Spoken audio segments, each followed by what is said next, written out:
आज दिनांक 5 मार्च 2023 दिन रविवार है। नमस्कार, मैं शिक्षा मिश्रा स्वागत करती हूँ आप सभी का मध्य प्रदेश के नंबर 1 चैनल सुप्रभात न्यूज एमपी में। तो चलिए शुरू करते हैं, जानते हैं एक एक खबर को विस्तार से। मध्य प्रदेश की 3 महिलाओं को स्वच्छ सुजल शक्ति सम्मान राष्ट्रपति ने किया सम्मानित। मध्य प्रदेश के 2 जल योद्धाओं अनीता चौधरी और गंगा राजपूत को जल संरक्षण में विशेष योगदान और स्वच्छता के क्षेत्र में अनुकरणीय प्रदर्शन के लिए सरपंच नीतू परिहार को स्वच्छ सुजल शक्ति सम्मान 2023 से सम्मानित किया गया। विज्ञान भवन नई दिल्ली में शनिवार को आयोजित अलंकरण समारोह में दोनों जल योद्धाओं को राष्ट्रपति द्रौपदी मुर्मू ने पुरस्कार देकर सम्मानित किया। वहीं नीतू परिहार को केंद्रीय जल शक्ति मंत्री गजेंद्र शेखावत ने यह पुरस्कार दिया। 5वीं 8वीं की बोर्ड परीक्षा में 20 दिन का समय शेष, अब तक तय नहीं हुए परीक्षा केंद्र। प्रदेश के 5वीं और 8वीं कक्षा की वार्षिक परीक्षा बोर्ड की तर्ज पर ली जाएगी। ये वार्षिक परीक्षाएं 25 मार्च से शुरू होंगी। ऐसे में 20 दिन का समय शेष है, लेकिन अब तक परीक्षा केंद्र चिन्हित नहीं किए गए हैं। इस बार एक जन शिक्षा केंद्र पर 3 परीक्षा केंद्र बनाए जाएंगे। इस कारण इस बार 8 से 10 किलोमीटर की दूरी पर परीक्षा केंद्र बनाए जाएंगे। इसमें 5वीं के विद्यार्थी दूर केंद्र बनने से परेशान होंगे। राज्य शिक्षा केंद्र की ओर से परीक्षा के संबंध में दिशा निर्देश जारी किए गए हैं। 6 मार्च से विद्यार्थियों को प्रवेश पत्र में त्रुटियों को सुधार कर वितरण करना है, लेकिन अब तक केंद्रों का निर्धारण नहीं हो पाया। जारी निर्देश में 28 फरवरी तक परीक्षा केंद्रों का चयन कर लिया जाना था और 6 मार्च से बच्चों को प्रवेश पत्र जारी होने थे। यहाँ तक कि बच्चों की सही से मैपिंग भी नहीं हो पाई है। ग्राम पंचायत पूरा बनवार की सरपंच नीतू परिहार को मिला स्वच्छ सुजल शक्ति सम्मान। राष्ट्रपति द्रौपदी मुर्मू ने जिले की ग्राम पंचायत पूरा बनवार की सरपंच नीतू परिहार को स्वच्छ सुजल शक्ति सम्मान 2023 से अलंकृत किया। यह सम्मान स्वच्छ भारत मिशन ग्रामीण के तहत अपनी पंचायत को ODF प्लस ग्राम बनाने के लिए मिला है। ग्राम पंचायत पूरा बनवार को गत फरवरी माह के दौरान ISO अवार्ड भी मिल चुका है।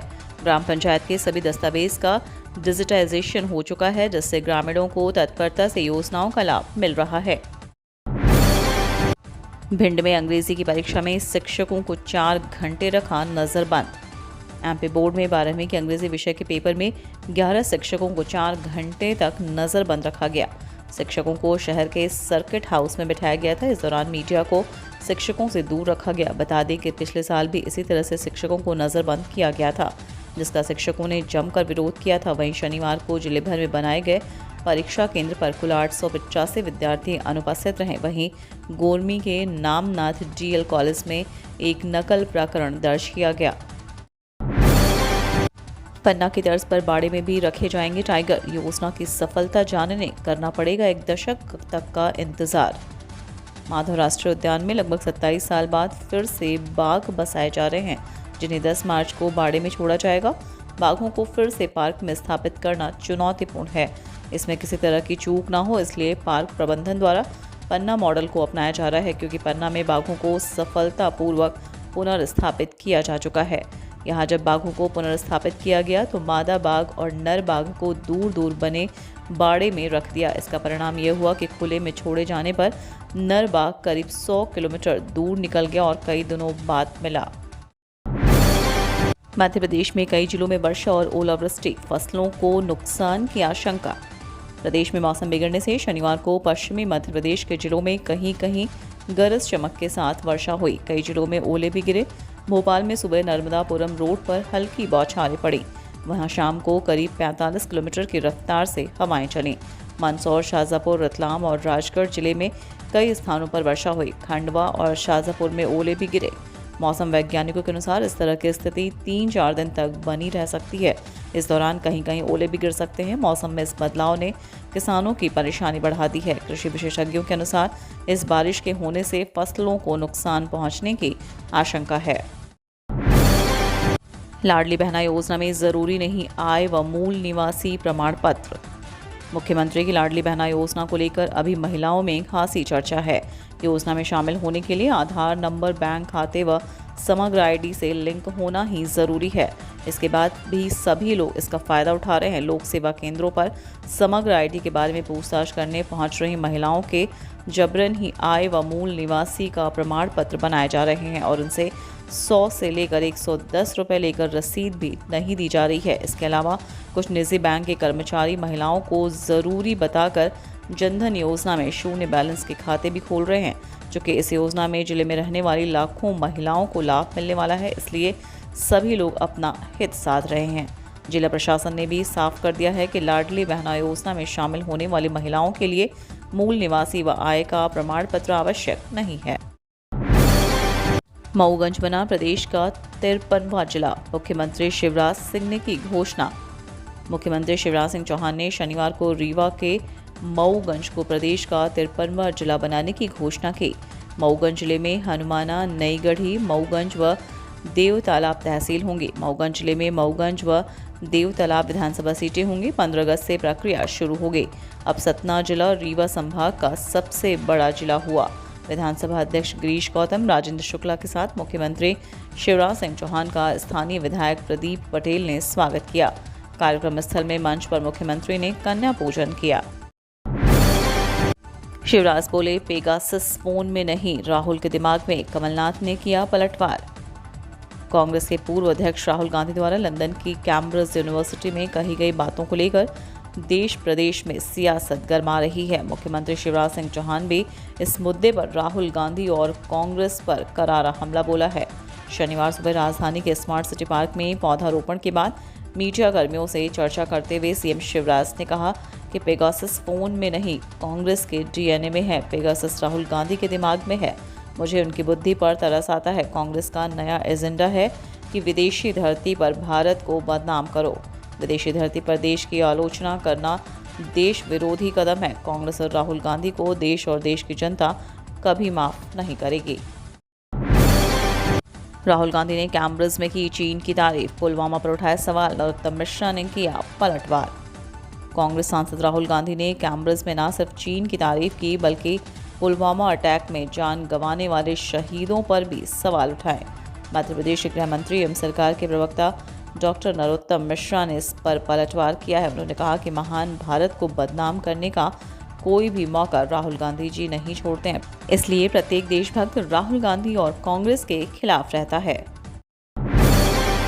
उम्मीदवारों के लिए अच्छी खबर, 500 से अधिक पदों पर होगी भर्ती। परीक्षा योजना, सिलेबस जारी, रिक्त पदों की संख्या में वृद्धि। एमपीपीएससी के उम्मीदवारों के लिए महत्वपूर्ण सूचना है। एक तरफ जहां राज्य सेवा परीक्षा के लिए सिलेबस जारी कर दिए गए हैं, वहीं दूसरी तरफ राज्य अभियांत्रिक सेवा परीक्षा के लिए पदों की संख्या को बढ़ाया गया है, जिसके लिए नोटिफिकेशन जारी किया गया। राज्य प्रारंभिक परीक्षा 2023 से कुल 427 पदों पर होगी। इसके लिए परीक्षा योजना जारी कर दी गई है। इच्छुक उम्मीदवार मध्य प्रदेश लोक सेवा आयोग की ऑफिशियल वेबसाइट पर जाकर डाउनलोड कर सकते हैं। मध्य प्रदेश लोक सेवा आयोग इंदौर द्वारा परीक्षा योजना में बताया गया है कि परीक्षा 3 चरणों में संपन्न की जाएगी। इस राज्य सेवा परीक्षा की प्रारंभिक परीक्षा OMR सीट पर आधारित रहेगी। इसके अलावा राज्य सेवा मुख्य परीक्षा लिखित वर्णनात्मक परीक्षा रहेगी। वहीं साक्षात्कार के माध्यम से उम्मीदवारों का चयन किया जाएगा। हजारों हितग्राहियों को सीएम शिवराज का तोहफा, खाते में 605 करोड़ रुपए की राशि ट्रांसफर। मध्य प्रदेश के सीएम शिवराज सिंह चौहान ने होली से पहले हजारों हितग्राहियों को बड़ी सौगात दी है। सीएम शिवराज सिंह ने बीते दिन शनिवार को रीवा के मऊगंज में संबल योजना के तहत 27,310 श्रमिक परिवारों के खाते में 605 करोड़ रुपए ट्रांसफर किए। वहीं योजना में निर्माण श्रमिकों के 3,509 प्रकरणों में 75 करोड़ और संबल योजना के 23,801 प्रकरणों में 530 करोड़ रुपए की सहायता राशि हितग्राही के खाते में अंतरित की गई। विमान सेवा को बड़ा झटका, बंद की गई इंदौर बिलासपुर की फ्लाइट। विमान सेवा सुविधा के मामले में अंचलवासियों के लिए अच्छी खबर नहीं हो सकती है। अलायंस एयर विमान कंपनी ने बिलासपुर से इंदौर के बीच चलने वाली फ्लाइट को बंद कर दिया है। विमान सेवा बंद करने के पीछे अच्छा रिस्पांस न आना बताया जा रहा है। विमान कंपनी के इस निर्णय से हवाई सुविधा जनसंघर्ष समिति के पदाधिकारियों का गुस्सा फूटने लगा है। एक महीने में 950 रुपए क्विंटल घट गया गेहूं का भाव। सरकार द्वारा गेहूं के निर्यात पर रोक लगा दिए जाने की वजह से कृषि उपज मंडी में गेहूं के भाव घटते जा रहे हैं। एक माह की स्थिति देखें तो गेहूं के भाव में 950 रुपए प्रति क्विंटल की गिरावट आई है। 1 फरवरी को मंडी में गेहूं उच्चतम 3,112 रुपये क्विंटल तक बिका था। वहीं 1 मार्च को उच्चतम भाव 2,160 रुपये क्विंटल रहा। पिछले दिनों ही किसानों ने गेहूं के भाव में कमी की वजह से मंडी में हंगामा किया था। शुक्रवार को मंडी में गेहूं की आवक 20,000 क्विंटल की हुई। 11 राज्यों में 8 मार्च तक बारिश, पर्वतों पर हिमपात, 3 राज्यों में हीट वेव। एमपी गुजरात में गरज चमक ओलावृष्टि, जाने दिल्ली यूपी बिहार पर पूर्वानुमान। देश के कई राज्यों में एक तरफ जहां भारी बारिश की चेतावनी जारी की गई है, वहीं पर्वतों पर बर्फबारी का सिलसिला भी जारी रहेगा। कई राज्यों में ही हीट वेव चेतावनी जारी की गई है। दरअसल तापमान की बढ़ोतरी के बीच कर्नाटका सहित केरल के कुछ हिस्से में हीट वेव की चेतावनी जारी कर दी गई है। वहीं दूसरी तरफ राजस्थान, मध्य प्रदेश, गुजरात में आज बारिश की संभावना जताई गई है। आसमान में बादल छाए रहेंगे, गरज चमक के साथ क्षेत्रों में बौछारें पड़ सकती हैं।